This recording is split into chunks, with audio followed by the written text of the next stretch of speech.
You may be seated in the house of the Lord. We're going to go right into Scripture. Genesis chapter 12.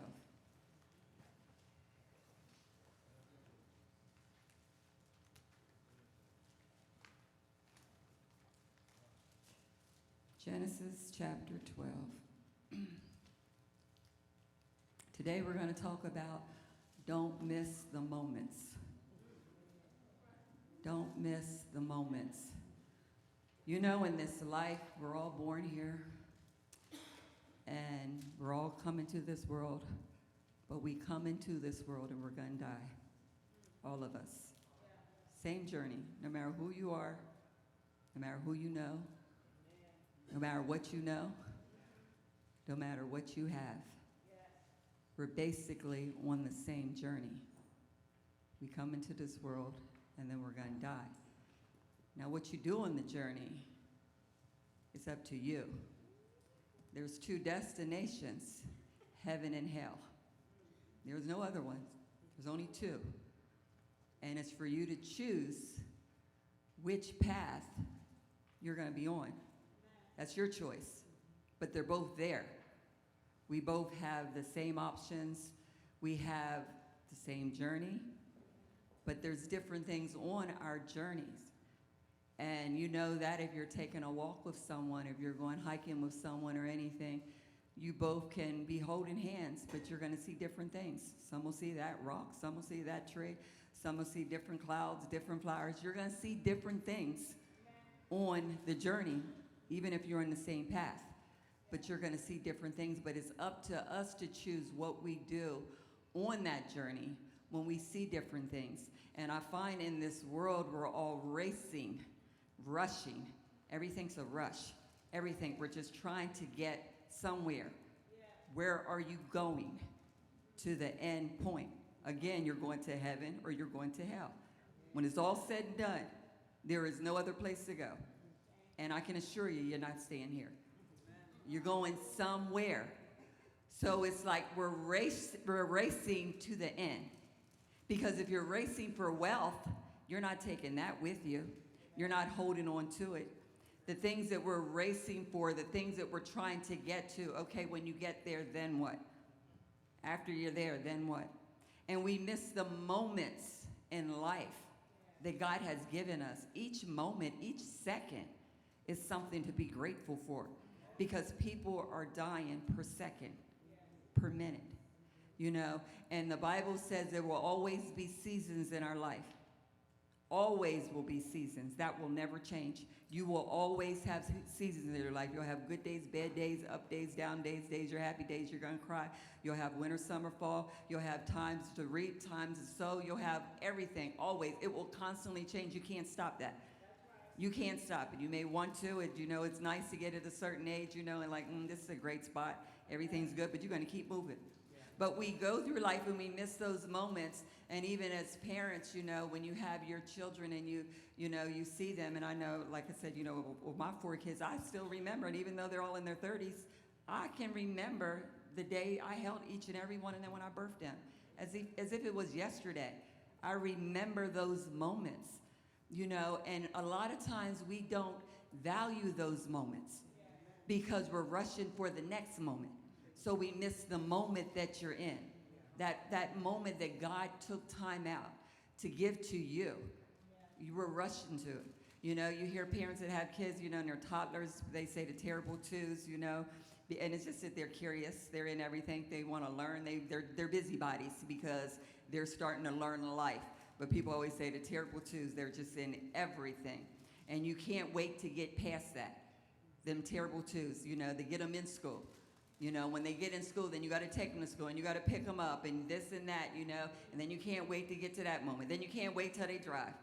You know, and then they're driving and that's the thing because now they need gas money and they need this and then you're worried about that and you can't wait to, you know, they just get married and go on.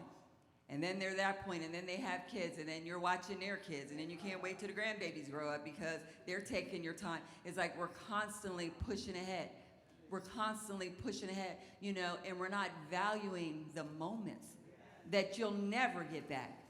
You will never get some moments back. You know, I'll never get my infants back, ever. That's never going to happen. That was a moment then. Either I enjoyed it or I didn't enjoy it. In my case, I did enjoy it. But if I didn't, it don't matter. The moment's going on. The moment's going on, and we're pushing for next moments. You know, you can't wait to have a good job. And then you get that job. You complain about the job. You don't want to get up and you go to work. You can't wait till you retire. Save your money, have the money, you know, retire, have that money, and just go on vacation. You know, then you miss the job when you don't have the job because now you're bored. Now you didn't have as much money as you thought had for vacation. You wish you would have stayed for a couple more years. Because we constantly find things to complain about, to murmur about. We never are content with the moment. But if we were praising God in every moment, you would always see the good in those moments. You would thank God for those moments. You know, but we always are looking for the next moment because, like they say, the grass is always looks green on the other side. Till you get there and see there was no grass, just a reflection. There wasn't even no grass when you got on the other side. We never enjoy the moments that we're in. But those moments God's given us, they weren't by chance.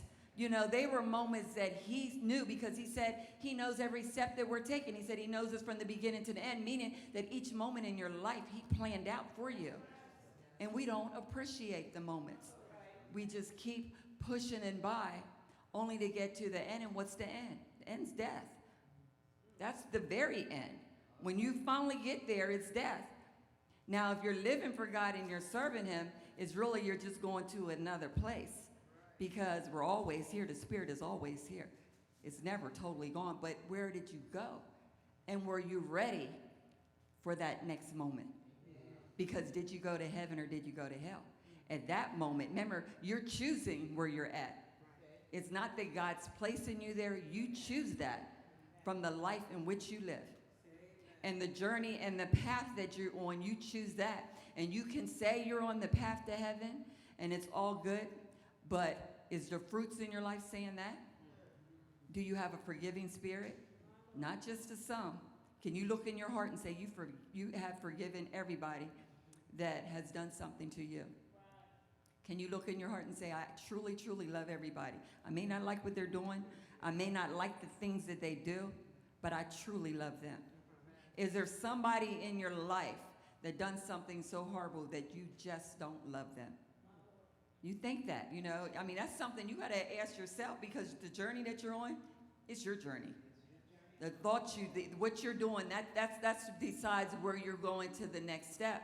And if there's someone in your life that you have not forgiven, you can rest assured you're on the journey to hell. Now, you can say you're not. Don't matter what you say. But in the end, the choices that you make, because he tells you there's certain things that cannot get into heaven. He tells you that. So you'll know what path you're on depending what you're holding on to, what you're doing in your life. You know, can you forgive people? Can you reach out and help somebody? Is it just about you? Do you complain? Do you bicker all the time? What's going on in your life? What's going on in your life where you're just trying to get wealthy, rich, famous, and the houses and the cars and all of that? But is God in the midst of any of that? Because he says he'll give you that. That ain't a problem. He wants to bless you. That's not a problem. The wealth ain't the problem. You know, riches isn't a problem. It's the root. Riches have the root of it because you normally got to step over somebody to get exactly what you want. And you would be okay if you were content where you were. But you're not content where you are, so it's never enough. It'll never be enough. If you got 1 billion, you need 2. If you got 2, you need 3. If you got this car, you want that car. Because you you can see that examples all through the Bible, they were all the same. Different day, different times, but people act the same. You know, they pray out to God, they reach out to him. You know, they're doing real well when they have a sickness or ailment or they need God to do something in their life. As soon as he fixes it up, straighten it up, you get back to your same old ways. You know, this is how I am. God knows how I am. This is me. This is who I am. You know, if I choose to have an attitude, he knows, okay, I have attitude, deal with it. You know, some of us are just rooted in whom we are, saying God's okay with it. He's not okay with it. Because his word don't change for you or for me. The word is the same for all of us. And we have to be certain ways, and it's being loving towards everybody at all times, because he says without love, don't matter. He don't care what you're doing. I don't care how many homeless you're feeding. I don't care how many people you're helping. I don't care what you're doing. If you're not loving everyone, he says it doesn't mean anything, because God is love. So we have to love everybody. So we have to look inside of our heart and see, the moments that I am, first of all, being grateful and thanking God. Thank you that you woke me up this day. We wake up and complaining, man, let's have to do this, have to do that. Not even thanking God. You know what? You didn't even have to wake up today. You didn't even have to wake up today. Complaining about different things. If you took time out and looked at some other people's life, you would never complain. Go to one of those third world countries. You would never complain about anything. We take things for granted because we always want more, because we miss the moments to be grateful. But we have to see, take time out on this journey. Let's see, we're going to go through some things because, like I said, we're going to have seasons in life. We're going to have seasons that are so dark and so dim, and you'll wonder, I can't even see in this moment. I don't even know what to do. Those moments you're just still praising him. You never stop praising. Never. You should never be in a moment in your life you stop praising. I don't care what it looks like. You should never be in a moment that you can't praise God, because he will work things out in your life if you love him. If you're called according to his purpose, not doing your own thing, he'll work it out if you're called according to his purpose, because his purpose will not fail. Whatever God says is in places for you. You don't have to rush to the next things, because what he has for you is for you. If God says, I am giving you this, there is no one or no thing can stop you from having it. If he's going to give it to you. Know who we're talking about here. We're not talking about people. We're talking about God. If God says, this is yours, this is yours. You can see that through all the stories in the Bible. When he called people for things and purpose in life, they went through things, trials, tribulations, things that we probably couldn't even go through our own self. But God was with them each and every step of the way. And it had to take place to get to where they were going. We can't get, all upset, or, even like Lynn was talking about, can't give up because it seems bad at the moment. Some of those things are to strengthen in you for the next level. If you give up right now, you wouldn't have got to the next level. And if he doesn't strengthen you, you still won't make it when you get to the next level, because you won't know enough, and someone will come in and deceive you and take it from you. Because just like God wants you, the adversary wants you. And he's going to come to you, in sheep's clothing. He's going to come to you looking like you look, talking like you talk, smiling like you smile. They look and see if you're a Christian, if you're a child of God. Okay, so let me come to them this way. Because just because they're in the church with you, don't mean they're praising the same God you're praising. The tare and the wheat, they all grow up together. They grow together. They all looking the same. God sees it, though. They think they're going to continue to grow. He's going to take them down when he takes them down. But everybody that looks like you is not like you. And you have to know that. Just because you're in a place where you assume God is at, don't mean other people ain't there too, because the adversary wants you. He wants you. But if you have that connection to him, it doesn't matter. Don't matter where he has you at. You just know he's taking me someplace. Just make sure I'm on that path. And like I've said so many times before, if you have so many thousands and thousands of friends and you're always in the big groups and stuff, you might want to think, am I on the right path? Because he says, that path to hell is a wide path. He said there's a whole lot of people on that path. You can do whatever you want to do on that path. You just got to show up. You can do anything you want. You ain't got to forgive nobody. You don't have to love nobody. You don't have to help nobody. You can build your kingdom up right here. It can be all about you, yours, and mine. That's what it's about on that wide path. It's okay. Just come on it. You're going somewhere. Remember, we're all going someplace. You can be on there. But that narrow path that he says few will find it. It's hard to find. But he tells us in the word, if we seek him with all our heart, we'll find him. So it can be found. He's not going to keep it hidden from us. It's just hard to find. You just got to seek it. You got to look for it. It ain't just something that just shows up. And when you find it, it's real narrow, very narrow. You may see sometimes on the journey it's just you. Sometimes there ain't nobody there but you. People that you thought was going to be with you. The one that you didn't think would walk away. The one that you didn't think would stab you in your back. That one that you didn't think would talk about you. You know, those people, they're not going to be there with you on that path. You're going to say, where they at? They can't find the path. So there is going to be times you're on that path by yourself. Certain turns, they done fell off. Because everything can't be on the path. It's a narrow path. It's a very narrow path. And if you find it, you don't want to ever let it go. Because you never know when your time's up. You don't know which part of the path God's saying, okay, come home.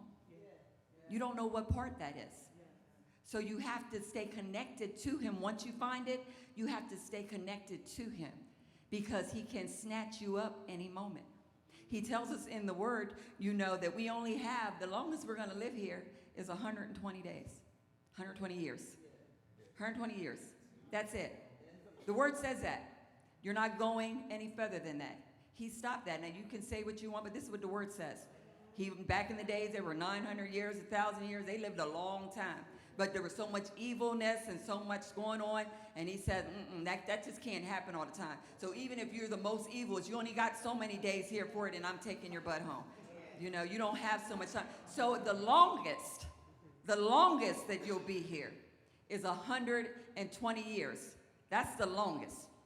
That does not mean you have to live that long, because he can take you any moment of that. If he takes you, what were you doing on your journey? Because your journey decides where you're going. So what were you doing on that journey? Were you helping somebody else out? Was it about Christ or was it about you? Because your journey should be about him, about building his kingdomship, not about building yours, because he'll bless you to have your kingdom here or your home or your mansion, whatever you want. If that's what you want, he said he'll give you the desires of your heart if you delight in him. There again, if you delight in him. I'll give you anything you want. I'll bless you wherever you go. I don't care if you live in the city. I don't care if you live in the country. I don't care what you have. I'll bless you if you listen and obey me. If you listen and obey me, I'll bless you. They'll chase you down. You ain't got to look for them. I'm going to give them to you. But put me first. Put me first. And if he's not first, then it becomes about you. And then when your time is up, you know, you can't say, well, I got more days, you know, got maybe about 80 more years or whatever, however old you are. You know, you only got 120 years here. You know, I'm already at my half point. If I make it to 120, I'm already at half point. You know, most people don't make it to 120, so I'm assuming in my mind that I'm past my half point, because I probably am not going to make it to 120 years. But either or, you want to make sure that you're right before God when he calls you home. And remember, like we said before, that if, you know, the rapture comes, then you're all going at that moment too. At that moment. So that could be, you know, kids can be 18 years old, 15, 13, when the rapture comes. But did you make the rapture? There again, did you make the rapture? Because the end of the journey, when you see him face to face, if you make it to 120 years, you still got to face him. He's still going to look at your life to see, okay, where do you go from that? If you make it to that point. But if the rapture comes, it's still the same thing. Either or, whenever you see him face to face, you're accountable for what you've done here. If the rapture comes. Well, if the rapture comes and you didn't make it, well, you know you got some more things you got to do. You know you got some more things you got to do. And we don't want to be here. We don't want to miss the rapture. That's what you don't want to do. You do not want to miss the rapture. I always say, you know, if rapture comes on a Sunday, we don't know when it's going to come. You know, if it came on a Sunday in the churches, would the churches be empty? Or would the churches still be full? Would the rapture come? Let's think about it. Would the rapture come and we didn't even know it came because everybody's still in the church? You didn't even know rapture came till you left the church and didn't see the people because nobody in the church made the rapture. Would that be a problem? That's like a joke, right? But in reality, it's a fact. There's going to be churches that are filled with the pastors. They all in there. Everybody's there because nobody made the rapture. Nobody made it, because it don't matter how much you say he's your God. It don't matter how much you lift your hand. It don't matter how many worship songs you sing. It doesn't matter. If he's not your everything and you're not following his laws and his rules, you're not making it in. I don't care. You're not making it in. You can dress like you want. You can show up in church every Sunday. You can be at everything they have. But if you are not serving him, if you're not doing what he says, you are not getting in heaven.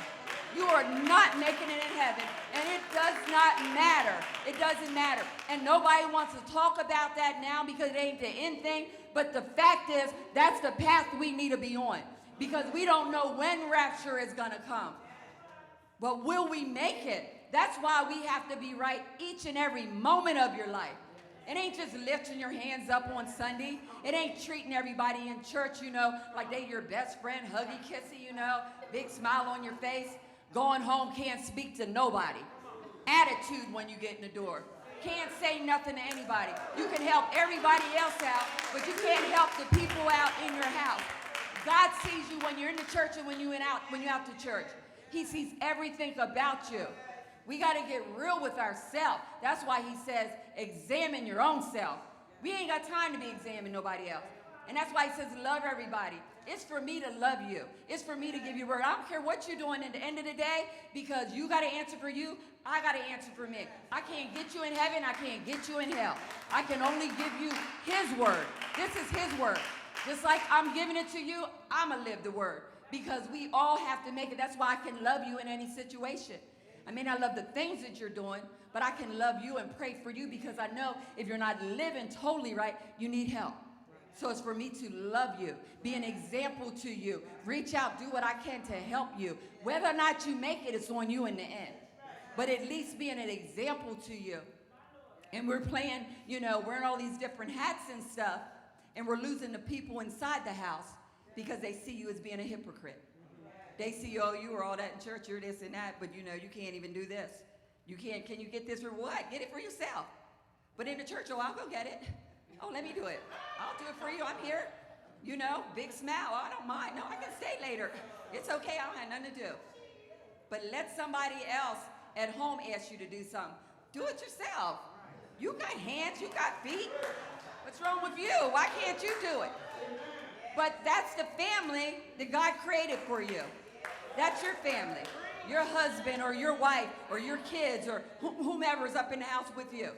How can you not love them? How can you not do for them? But we step outside of that and we want to do ministry. How are you going to help somebody in ministry and you can't even take care of what God's given you in your house? You can't show them love. How can you do that? It comes first inside the house. And even before inside the house, with us. Let me get me right. Let me make sure I'm right before I start talking to you about your attitude. Let me make sure my attitude's right. Let me make sure I'm doing everything I'm supposed to do before I say something to you. Especially with your children, because they see everything that you're doing. And you'll end up losing their soul because they see you as a hypocrite. You're saying one thing, doing something else. You're saying one thing. I've heard so many parents, over the years saying, don't be doing what I do, just do what I say. Don't be looking at what I'm doing, you just do what I tell you. What's that? What is that? I would tell my kids when they were, you don't know, then look at me. Look, see what I'm doing. You messed up, don't look and see what I'm doing. And they would tell me many times, but Mom, we're not you. Mom, we can't do it. Mom, everybody's not like you, Mom. Everybody's not like you. We all should be trying to follow Christ. They would tell me that over the years. Now, they all trying to do it now that they're older. But when they were young, we're not you, Mom. We're not. Well, it don't matter. This is what you need to be doing. This is what you don't need to do. Dress that, pull that down, pull that up. You don't need that on. And that's what all the time. That's what I would be saying. And I was going to keep saying it. Didn't matter. And they were like, oh, they didn't want to see me in their younger years. They're all older now in their 30s. But when they were in them teens and them early 20s, and you don't need to be wearing that out. Try and sneak out and sneak in so I don't see you. I'm going to see you going down. I'm going to see you when you come in. And you're going to hear it again, and you're going to keep hearing it, and they just look, But I was going to tell them it didn't matter. It wasn't matter. Why? Because I want to make sure they're right too. I want to make sure they're right too. I need to make sure they don't lose their souls. I need to make sure it's a constant. But you got to be that example for them. You can never say something and you're doing something else because they ain't going to hear anything that you have to say. They ain't going to hear anything you have to say. So you have to first get ourselves right. And we can't get ourselves right. Only God can do it. That's why he says, come as you are. We're messed up. We come to him and say, Lord, help me. And then you're being true about it. And then he will help you. And when you know you're doing your best, then you try to help them with inside the house. Then you can be ready to do ministry. But how are you going to help somebody else out if you can't help yourself? So anyways, just going over a couple of scriptures, just some things to think about, just think about it. Don't miss the moments that we have. Don't miss those moments because God has given each and every one of moments just for you, moments that are just for you. And when he tells you to do something, do it when he tells you. Do it when he tells you because each moment counts. If he wants you to go someplace to get blessed and you hear him to say, go to Fry's store, go now, go. If you hear him say that, I ain't going to get dressed, this, that, da-da-da-da-da-da. Your blessing could have been right there. Someone in the line looking for somebody to bless. You could have been that person.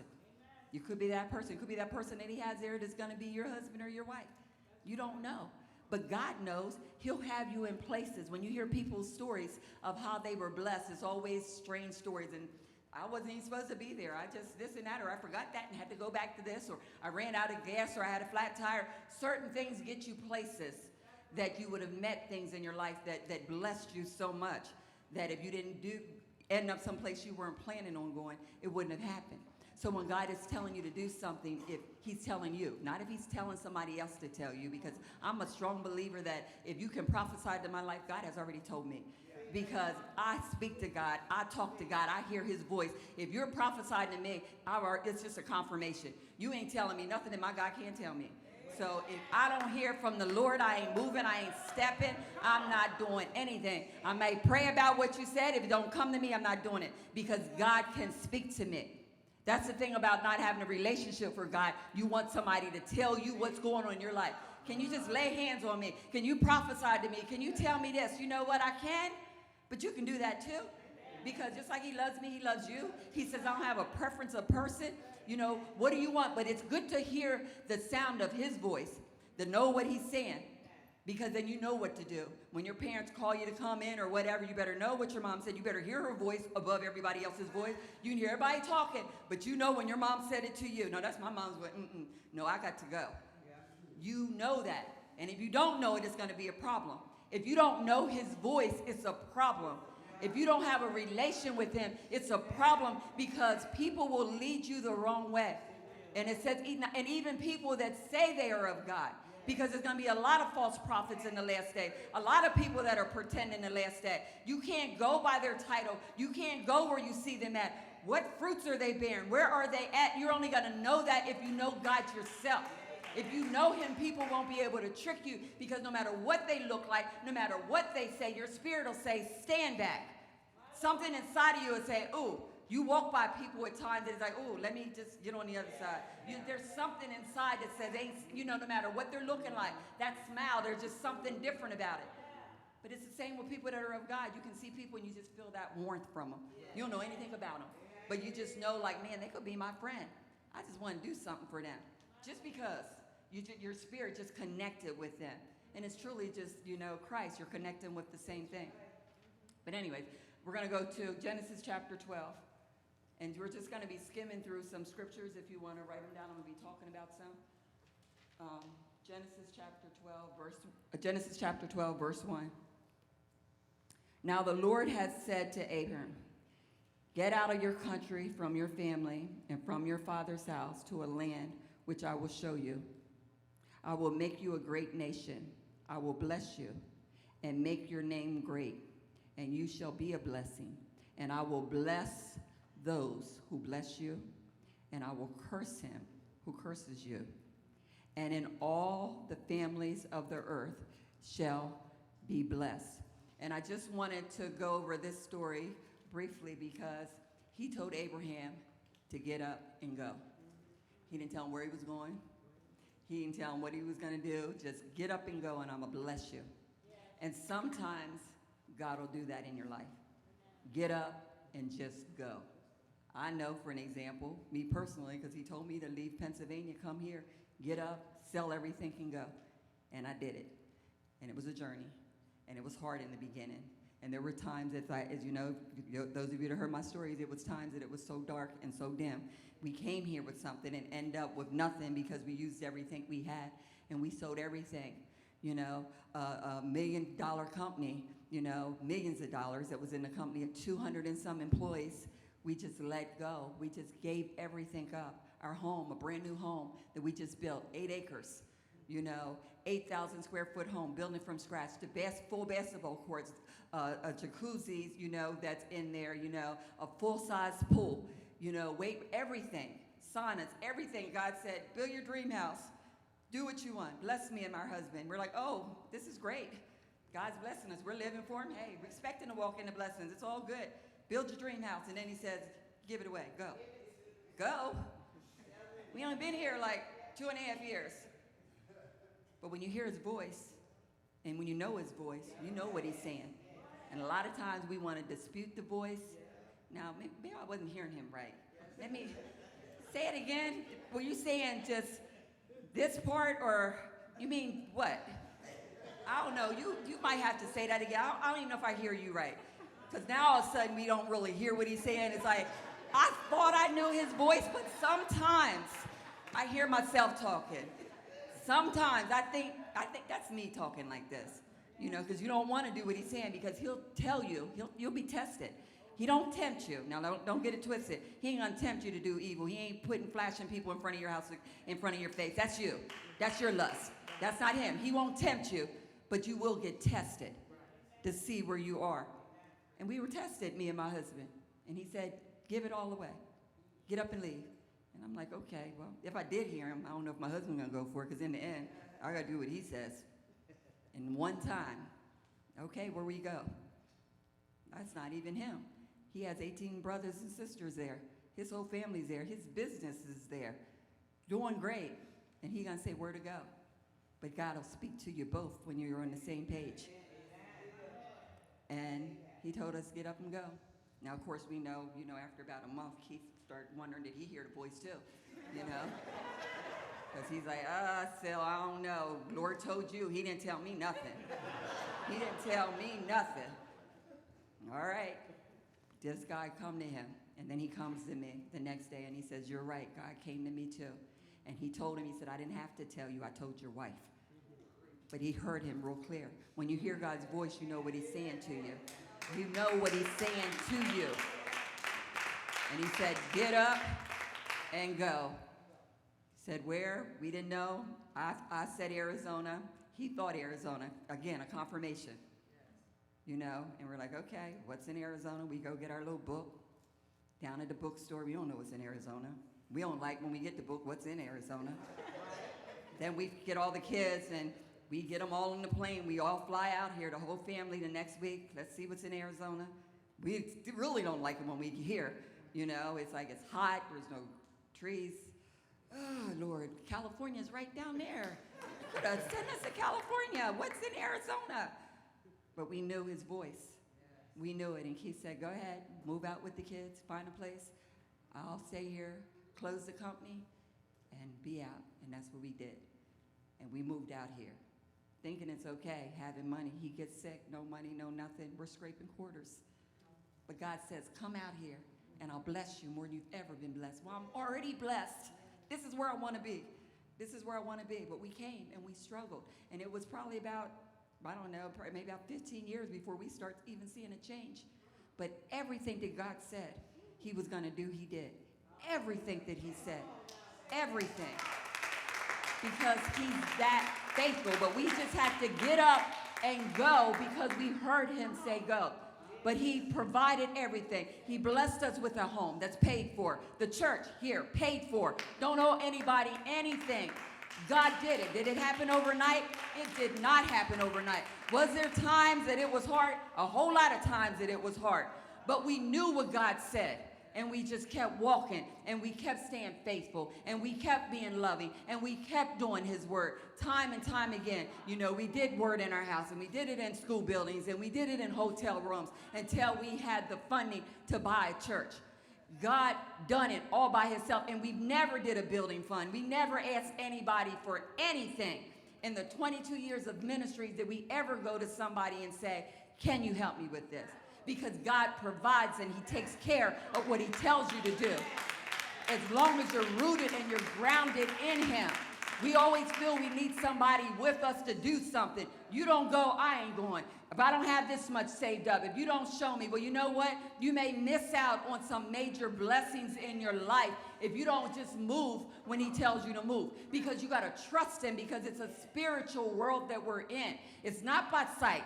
It's just knowing what the word of God says. So you have to take those journeys with him. But when you're on the journey, you're still praising him. There's not a day that went by I didn't praise him, didn't lift him up, because I still knew who he was. I didn't know why at times I was struggling, but I knew what God said, and I knew I was still going to be faithful to him. I still knew he was everything. And we have to get to that point. So when he tells Abraham, get up and go, he got up and he went. Now, I'm not reading the whole story of Abraham, but if those who follow Abraham know Abraham went through a whole lot of stuff. It wasn't an easy journey, but God was with him each and every step of the way. And at the very, very, very end, because remember, he's tested here to see if he'll just go. And then at the very, very end, before all the blessings break out and you're getting ready to receive it, he's getting tested again. Now will you give up your son? You were tested here, you made that, but now let's see. Will you do this? And he was willing to do it. And he says, okay, now I know. I know I'm your everything. I know no matter what comes your way, that you're still praising me. It don't matter how dim it gets, how dark it gets, who walks away, who talks about you, who don't like you, what you got, what you don't got. You still are praising me. I'm still your everything. I know no matter what comes your way, that you still have me as number one in life. And when he knows that, then he can use you. Then he can move you, because why put you on top of a hill and then you messing everybody else up? You know, you're faithful for a moment, then you're stepping away because you have the trials. You're going to have trials. You're going to have tribulations in your life. You're going to have things that you go through. You're going to have seasons. That's why he tells us you're going to go through seasons in your life, knowing that there's going to be moments in your life that it seems like nothing's happening. Those moments when you're planting something, you don't have the fruit to eat. You don't have the vegetables to pull up. You don't have that. It's underground. You don't even see the seed that you put there. How many seeds are we placing out there? We're being faithful. We're doing all that. But you don't see the seeds. There's nothing coming your way. It just looks dark. It looks like you're the only one loving the Lord. Where's everybody else at? You're doing everything for everybody, and nobody's doing nothing for you. You know, they can't even come through a moment because you called them the wrong time. So you see absolutely nothing. But you know deep inside, I'm planting good. I'm loving. I'm doing good. Obviously, it's my plant season. Obviously, it's not time for me to see something. But my harvest time will come. My harvest time will come. And that's why you hold on, because you know there will be a harvest time.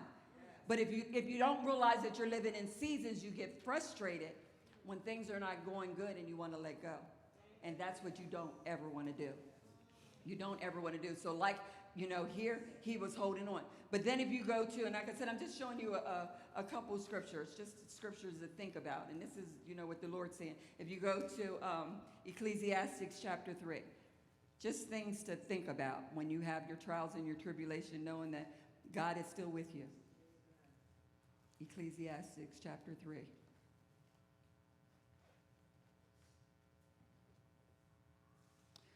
To everything there is a season, a time for every purpose a time for every purpose under heaven, a time to be born and a time to die, a time to plant and a time to pluck what is planted, a time to kill and a time to heal, a time to break down and a time to build up, a time to weep and a time to laugh, a time to mourn and a time to dance, a time to cast away stones and a time to gather stones, a time to embrace and a time to refrain from embracing, a time to gain and a time to lose, a time to keep and a time to throw away, a time to tear and a time to sow, a time to keep silence and a time to speak, a time to love and a time to hate, a time of war and a time of peace.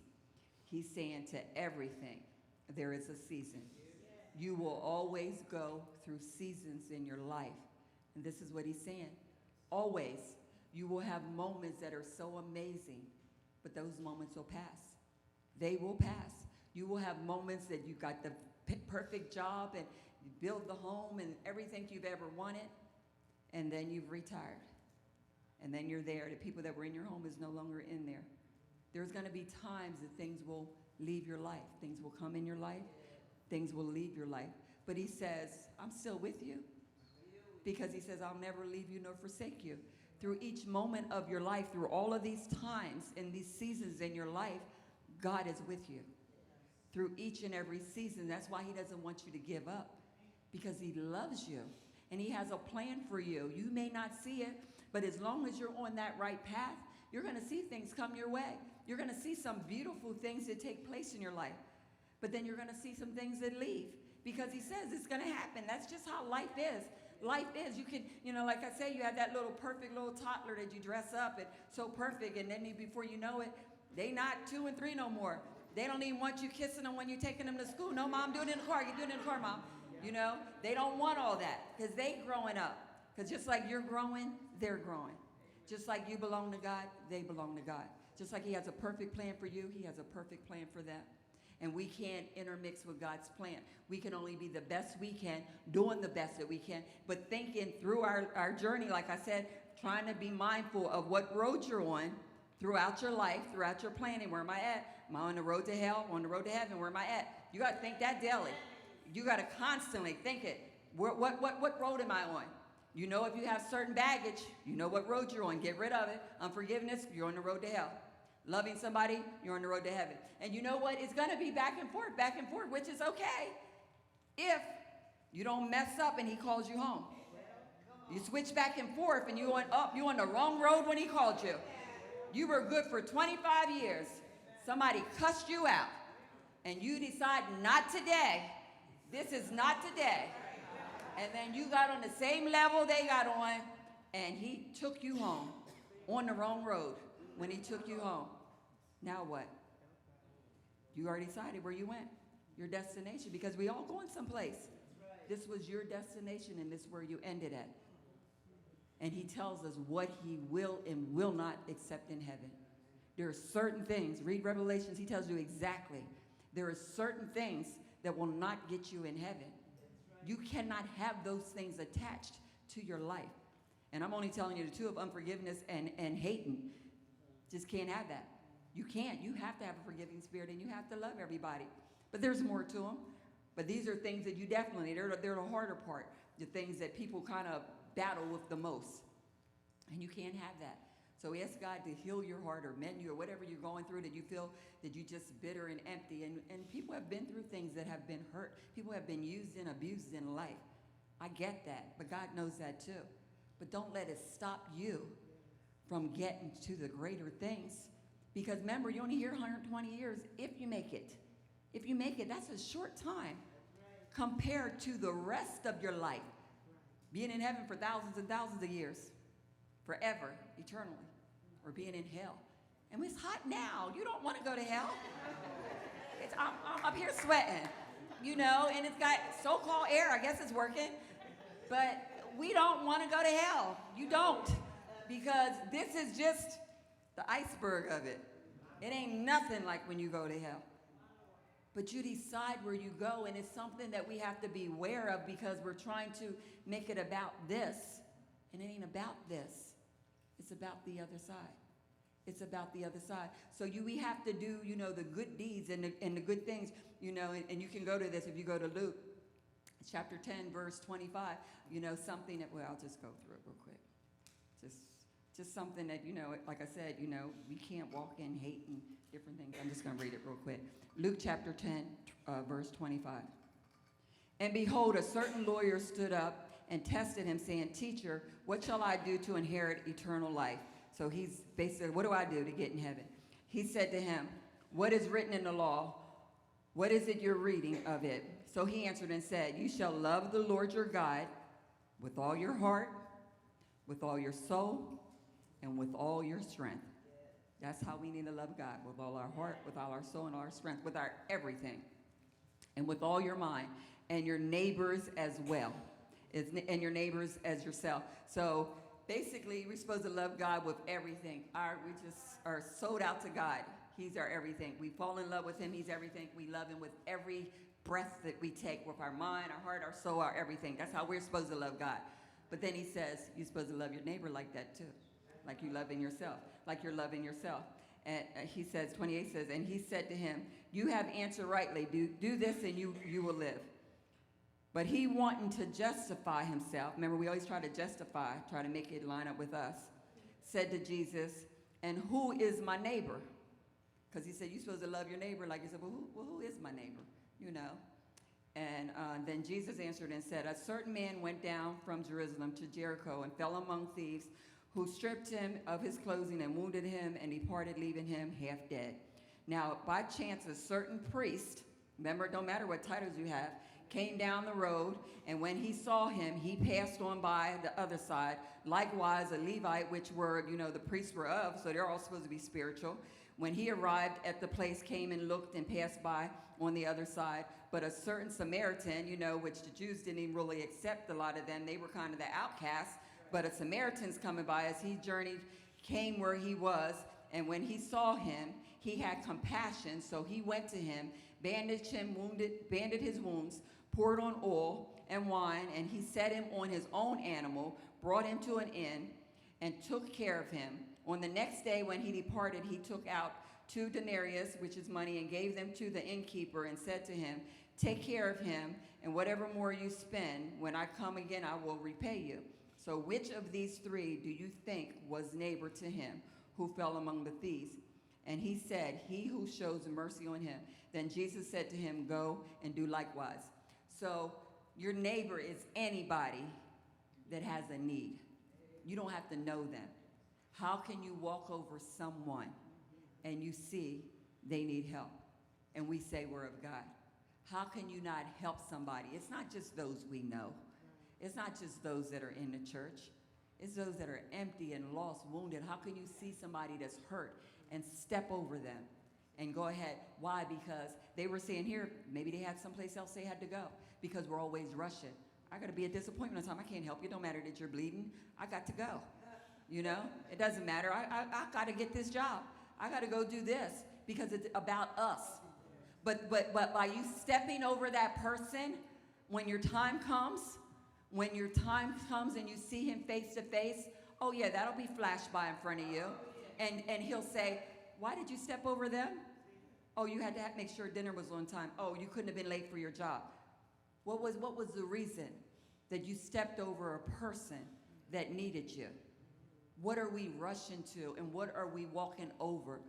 You remember he says, that there's times we're going to entertain angels. How many of those have we just walked by? Because we only help those when we have the time on our hand. Give a couple dollars and keep going. Are we giving of ourselves? Maybe somebody just needed a conversation because they were getting ready maybe to take their life or something. You could have been that person that encouraged them, but you ain't got time because you're rushing. Rushing to where? Where are you going to? At the end of the day, you're going to one place. At the end of your journey, you're going to one place. What you do here decides where you're going there. So how can you mess up here when this decides where you're going there? Everything we do here decides where we're going there. It's not that you just see him and, oh, welcome home, welcome in, you good and faithful servant. Have you been faithful? Is it about you or about somebody else? Jesus came here to help everyone. He didn't come to condemn anybody. And he came and he reached those that was hurt, that were sick, that needed help, people that nobody else wanted to help. He was there, letting them know it's okay. But he would always say, go and sin no more. He didn't say, stay in your mess. But he will bless them, go and sin no more. We don't even bless or give them even some people just don't know. Just let them know it's okay. Jesus loves you.